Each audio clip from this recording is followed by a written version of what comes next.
क्या है आध्यात्म? दर्शन, चिंतन धारा, विद्या या संस्कृति की परंपरागत विरासत। आध्यात्म दर्शन यानी जीवन का शाश्वत सत्य। मानव जीवन से जुड़े शाश्वत सत्यों को जानिए और समझिए उपासक डॉक्टर सोहन राज तातेड़ से हमारे खास कार्यक्रम आत्मविज्ञान में। आत्मविज्ञान यानी सही दृष्टि, सही सोच। भाई और बहनों, मातृशक्ति को नमन। स्टूडियो में आपका हार्दिक स्वागत है, अभिनंदन है, सत्कार है। आत्मविज्ञान साइंस ऑफ द सोल कार्यक्रम के अंतर्गत हम आपको सही दृष्टि, सही सोच, राइट विजन, राइट थिंकिंग के तहत जो आपकी नकारात्मक सोच है उसको हम सकारात्मक सोच में बदलते हैं। आपका जो गलत नज़रिया है उसको हम सही नज़रिया में बदलते हैं। आपकी जो गलत दृष्टि है उसको हम सही दृष्टि में बदलते हैं। हम करेक्शन देते हैं। हम जो है वह उसको बदलते हैं, उसकी दिशा को बदलते हैं।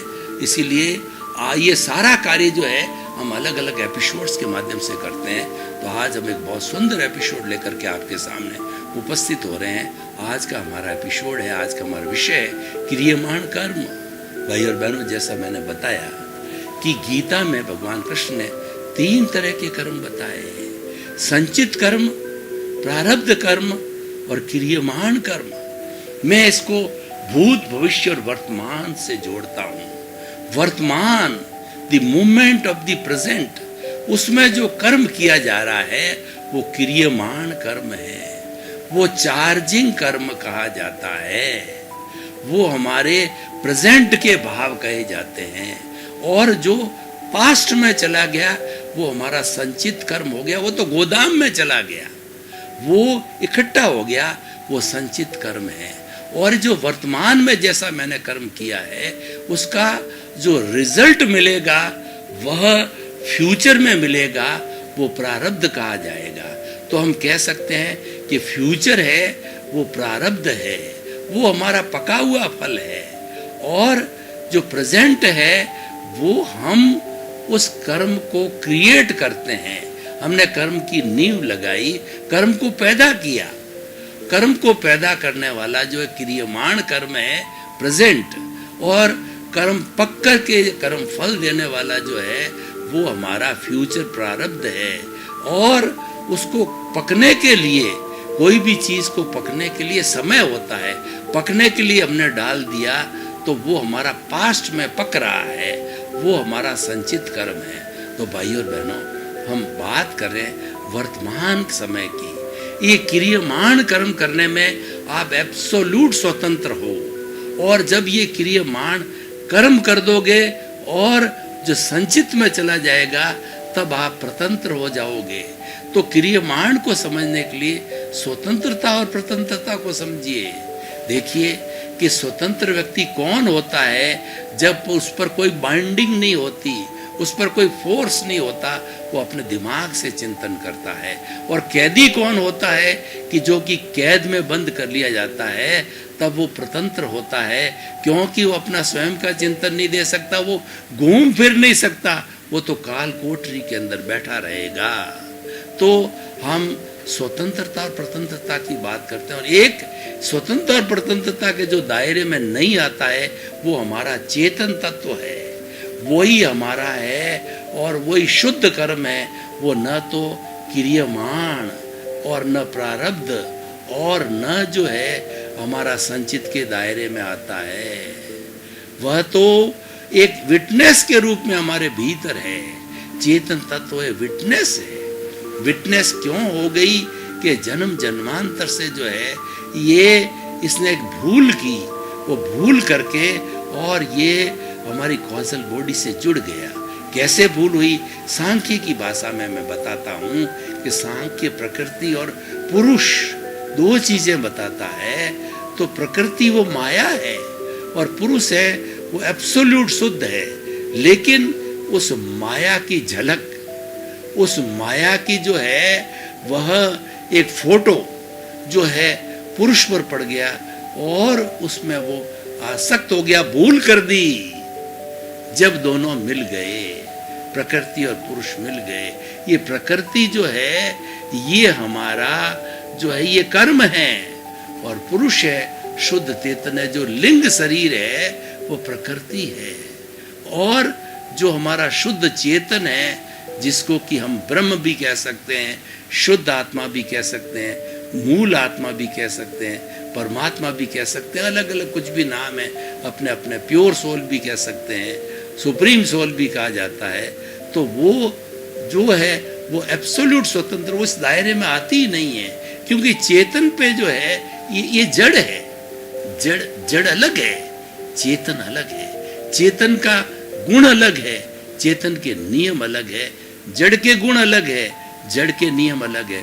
मैं थोड़ा जड़ चेतन भी बता दूं तो क्रियमाण आपको ज्यादा क्लियर होगा कि जो जड़ तत्व होता है, जो अचेतन तत्व होता है, वो निर्जीव होता है, उसमें जीव नहीं होता है। तो वर्ण गंध रस स्पर्श वाला होता है, और वह गलन मिलन धर्मा होता है, टूटता है जुड़ता है, टूटता है जुड़ता है। उसके जो है मोड्स होते हैं, उसके पर्याय होते हैं, उत्पाद और व्यय होते हैं। और दूसरा जो चेतन होता है वो असंख्य चेतना में परमाणुओं के पिंड को आत्मा जीव को 23 नाम दिए गए हैं। तो वह एब्सोल्यूट होता है, वो जो है उसका इस पर कोई जो है वो मिल सकता है, लेकिन वो स्वतंत्र है और हमेशा ही स्वतंत्र रहता है। और वह तो एक स्वतंत्र रूप का फॉर्म का ही है, वो तो शुद्ध चेतन स्वरूप में ही है। लेकिन क्योंकि इसने विटनेस दे दी, इसलिए ये जुड़ गया। इससे जुड़ होने पर एक बार गलती से ये दोनों जुड़ गए, जुड़ने पर जो है जब तक ये इसको पुरुषार्थ करके अलग नहीं कर देता, दोनों अलग हो नहीं जाते, तब तक जन्म जन्मांतर के अंदर घूमते रहते हैं। और कोई ज्ञानी पुरुष मिलता है, तब वो क्षीर नीर का जो है न्याय कर देता है। जड़ अलग, चेतन अलग। वो क्या करता है कि आपका जो अनंतानुमंदी कषाय है, जो विष है, उस विष की थैली को फेंक देता है। फेंक देने से आपके नए कर्मों का बंध नहीं होगा, और पूर्व जन्म के जो संचित कर्म है बर्फ की शिला की तरह आपके पिघलते रहेंगे। और नए क्रियमाण कर्म है वह जो है वो उनका बंध नहीं होगा, उनका चार्ज नहीं होगा, और होंगे तो बहुत ही सूक्ष्म तरीके के हो भी सकते हैं, बहुत ही सूक्ष्म होंगे। कौन से होंगे? स्वंजलन, प्रत्याख्यानी, अप्रत्याख्यानी। उसका लंबा समय नहीं है, वो गहरे नहीं है, आराम से इजीली टूट जाते हैं। तो इसीलिए हम आपको ये बताना चाहते हैं, क्रियमाण कर्म आप अभी करने में स्वतंत्र हो। कैसे स्वतंत्र हो? उदाहरण देता हूँ, उदाहरण के द्वारा हर चीज बहुत अच्छी तरह से स्पष्ट हो जाती है। मुहावरा, उदाहरण और आपकी कहानी और आपके जो है वो मुक्तक के द्वारा हम गागर में सागर भरते हैं। देखिए, ये किसान, अच्छी बारिश हो गई, ये सावन का महीना है, जड़ी लग गई तो किसान के बड़ा खेत है, और किसान सावणु फसल लेता है, यानी खरीफ फसल वाला है, उसके कुएं में पानी जो है खारा है, वो ईश्वर पर निर्भर है। तो वो खरीफ की फसल में क्या करता है कि बीज खरीदता है, शंकर बाजरा खरीदता है और शंकर बीज खरीदता है। तो खरीफ की फसल के अंदर दो चीज़ें होती है, एक तो प्योर बाजरा उगाया जाता है, एक मिक्सचर उगाया जाता है, मिक्सचर, और दूसरा अलग से ग्वार भी उगाया जा सकता है, अलग से तिल भी उगाया जा सकता है, मिक्सचर भी उगाया जा सकता है। तो उसने दो पोटली ले ली, एक तो मिक्सर की पोटली ले ली और एक प्योर बाजरा की पोटली, क्योंकि बाजरा राजस्थान का फूड ग्रेन है, वो 12 मास खाया जाता है। कॉमन व्यक्ति बाजरा के अलग अलग प्रोडक्ट बना करके वो खाते हैं। तो अब वो जा रहा है खेत की ओर, और उसके मन में चिंतन चल रहा है कि बाजरा बोऊं या मिक्सचर बोऊं, बाजरा बोऊं या मिक्सचर बोऊं। यूँ करते करते कुछ भी निर्णय नहीं ले पाता है, और वह जब लास्ट समय आता है, जब बीज डालने का आता है, हल चलने का होता है, मिक्सचर की पोटली को खोल देता है और मिक्सचर की पोटली पूरे खेत में चल जाती है, और चल करके जो है वो सारा बीज बो दिया जाता है। अब उसके बाद में सारा खेत बोने के बाद उसके चिंतन आता है, अरे मैंने मिक्सचर को बो दिया। मिक्सचर में क्या होता है कि वो मूंग होते हैं, मोठ होते हैं, तिल होते हैं, काकड़ी के बीज होते हैं, मतीरे के बीज होते हैं, और उसके साथ साथ के अंदर गवार भी बोया जाता है। तो अब वो चिंतन करता है मैंने तो मिक्सचर बो दिया, मैं प्योरली बाजरा बोता तो 12 मास मुझे फूड ग्रेन के रूप में खाता, खरीदना नहीं पड़ता, क्योंकि ये खुद का बोया हुआ बाजरा मीठा होता है, देशी बाजरा होता है, मार्केट से लाएंगे वो शंकर बाजरा है, अलग अलग स्थानों से आए, वो मिठास नहीं है, तो फूड ग्रेन मेरे को खरीदना पड़ेगा। इस तरीके से अब क्या हो सकता है कि जो है, अब क्या हो सकता है, जब चिड़िया चुग गई खेत, अब चिंतन करने से कुछ नहीं, जो ही आपने बीज बो दिया त्यों ही स्वतंत्र हो गए। As soon as you have enjoyed the seeds, you became the slave, or whatever you have sown, you are supposed to get the consequences of the whatever the seed you have sown. So whatever you have sown, you will reap those fruits, and whatever the causes will be there, effects will be accordingly. तो इसीलिए जो कर लिया है, अब स्वतंत्र हो गए आप, अब तो उन कॉन्सिक्वेंसेस को भुगतना ही पड़ेगा। तो क्रियमाण क्या है कि जो कर्म किया जाता है प्योरली वर्तमान, जो वर्तमान का एक क्षण होता है वो क्रियमाण होता है, और जो क्षण खत्म हो गया वो पास्ट में जाके संचित कर्म बन गया, और उसके बाद के अंदर जो ये क्रियमाण कर्म है, संचित कर्म जब पक जाता है तो आने वाले फ्यूचर के अंदर वो पका हुआ जो है प्रारब्ध हो जाता है। प्रारब्ध पका फ्रूट है और क्रियमाण है, उस फल को बोने की प्रक्रिया है, करने की प्रक्रिया है, और जो संचित कर्म है वो पकाने की प्रक्रिया है, तीनों समझने की है। तो क्रियमाण करने में हमको ध्यान रखना चाहिए, क्योंकि रिजल्ट उसी के ही मिलेंगे। इसीलिए बहुत से जो है हमारे विद्वानों ने इसके बारे में अलग अलग बातें कही गई है। तो उन्होंने क्या बोला है कि उन्होंने ये बताया है, को सुख को दुख देते हैं, कर्म देत जग जोर, ऊर्जत सुरजत आप ही, और पवन और ध्वजा पवन के फेर। आपने कभी देखा होगा कि मंदिर के ऊपर ध्वजा लगी रहती है, तो ये ध्वजा कभी फहराती है, कभी इधर होती है, कभी उधर होती है, फहराती रहती है। तो ये कौन झकझोरता है? पवन झकझोरता है। तो आपको जो आप प्रेजेंट में आपने क्रियमाण कर्म किया है, वही संचित कर्म करके पक करके और प्रारब्ध के रूप में आएगा, वैसा ही फल मिलेगा। वो समय लगता है। एक जो आम का फल होता है पकने में 12 साल लगते हैं, तो 12 साल तक जो है वो आम संचित के रूप में रहता है। और जो क्रियमाण का मतलब गुठली को बोना, ये क्रियमाण है। और गुठली को बोने के बाद ही हम संचित में चले गए, फिर वो पकने की अवस्था आती है, और वो जितना उतना समय होता पक जाता है। तो जब मीठे फल मिलते हैं आम के, वो प्रारब्ध होता है। तो आपने कर लिया, तो इसीलिए करने के समय पहले बोलो। हमारी भारतीय संस्कृति में 3 बातें होती है, श्रवण, मनन और निध्यासन। पहले कोई चीज को जो है श्रवण करो, यानी चिंतन करो, गहरा चिंतन करो कि मुझे ये कार्य करना चाहिए या नहीं करना चाहिए, और प्रोजेक्ट रखो। उसके बाद में मनन करो, अनुप्रेक्षा करो भीतर जाकर के, इसके करने से ये फायदा है, ये नुकसान है। और फिर उसके बाद के अंदर निध्यासन यानी एग्जीक्यूशन पार्ट आता है। ये भौतिक जगत में भी लागू होता है और ये हमारे आध्यात्मिक जगत में भी लागू होता है।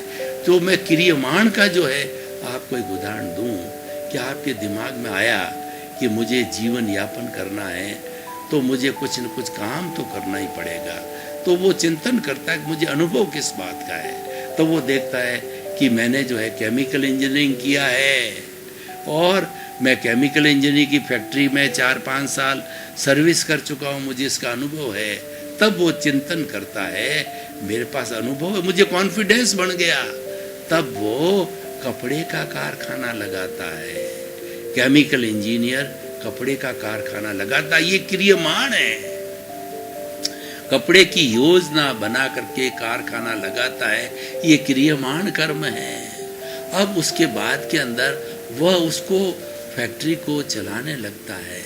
तो फैक्ट्री चलती रहती है, रॉ मटेरियल फिनिश में बदलता है और फिनिश मटेरियल सेल होता है। सेल होने के बाद में फिर जो है वो उसका रियलाइजेशन होता है फंड्स का, यानी पैसे का, फिर प्रॉफिट निकलता है। तो इस तरीके से जो है ये क्रियामान कर्म है। जब फिनिश प्रोडक्ट से हमारा रॉ मटेरियल्स फिनिश बढ़ता है, वो पकने की अवस्था होती है, वह अवस्था होती है संचित कर्म की होती है। और जब सेल होकर के प्रॉफिट निकलता है, वह प्रॉफिट होता है, वो फल की अवस्था होती है, वो हमारा प्रारब्ध चालू हो जाता है।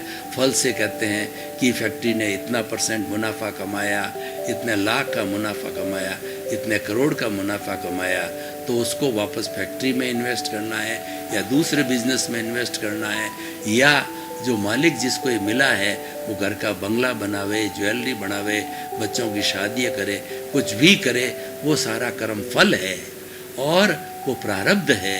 और जो उसने फैक्ट्री लगाई, पौधा रोपा, वो क्रियामान कर्म है। तो भाई और बहनों, ये तो भौतिक जगत की बात हो गई। मैं अब थोड़ा आपको संतुलन बिठाने के लिए, होलिस्टिक करने के लिए आध्यात्मिक जगत, भीतर के जगत की बात बताता हूँ कि मनुष्य जीवन में केवल भौतिक जो है हमको टारगेट ही नहीं बनाने हैं, वो तो आप लेकर के आए हो, उसके लिए चिंता नहीं करनी है, वो तो आपका प्रारब्ध है।